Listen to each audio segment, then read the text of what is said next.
If you know me, then you know that I love interviewing women about their passions, their work, and whatever it is that makes them tick.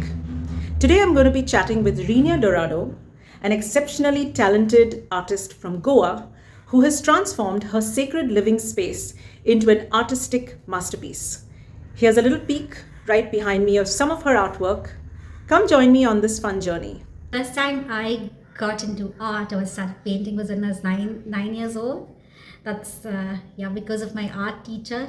Before that, I didn't know I could draw or paint. So I remember that in class she kind of appreciated one of the, I think it was some picture from some history book that I kind of did a sketch of. All right, I hope Teacher Leisure is watching. I hope so too. From wherever she is. I don't know where she is. But yeah. This is your favorite corner of art that you've created. Can you tell me a little bit about it? Yes, I've been waiting to tell you about this.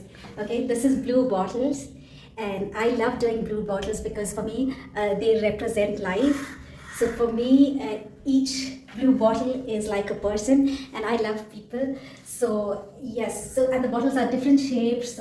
I purposely don't make them like perfect. I hear babies cry.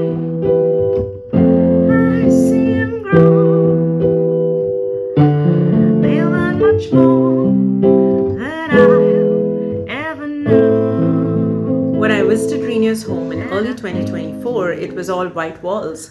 So I'm really curious to know, how did she transform this space? Let's find out.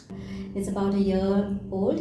I started in 2024, sometime in August or something. And why and how I started is because a friend of mine who's quite a big artist, he gave me these 3 bottles of 1 liter paints. Hardly used. There was very little paint used. So there was yellow, green, and orange.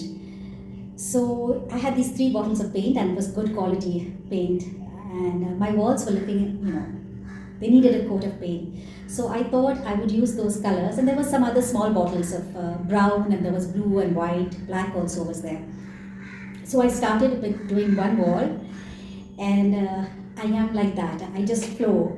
So when I started one wall, I kind of did a bit of it, and then I called my next door neighbor, and he said, "Yeah, it's looking nice."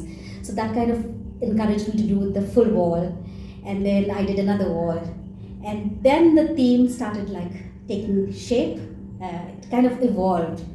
What was especially nice is that my mom said, I thought my mom might not like it because so much of color. But she said, it looks nice. It doesn't look gaudy. Everyone has their own favorite corner in this space. But here's the one that's most popular. This wall on top, this is what everybody just loved. In fact, I've had a lot of people say, "Oh my God, you should have done this for the whole house, or you should have done a full wall like this." Now this wasn't the plan. What I planned to do here was white lilies. But then the white lilies turned to a lot of colorful bouquet of flowers. And interestingly, this was, the one below this is supposed to be lotus flowers and water. This was done just like that, and much later. This wasn't in the plan because there was some seating here. Rolling. Okay. And Merril, the door, this was an unexpected surprise because I simply painted the door. This came much later, the wordings, but everybody liked the door, and it's just a simple design. The colors of the rainbow, so pretty in the sky, are also the faces of people passing by. I see friends shaking hands, saying, "How do you do?" What they really say is, "I love you." It was very tough working with the ceiling. I didn't realize it. It's not possible actually because it affects the neck. So if you notice on the ceiling, I then the mirrors I had to do it. So that was okay. But the little ceiling work that I had done over there, I kind of did it on cardboard and box board actually. And then I pasted it on top. A lot of artists, at least people who I have met, in the art world, they believe that pain brings out their creativity more than joy. But I don't really agree with that. I believe those people, when they are painting from pain, it's just that they're expressing the pain. It's not creation, it's an expression. Whereas from joy comes creation. So that is the difference that I see.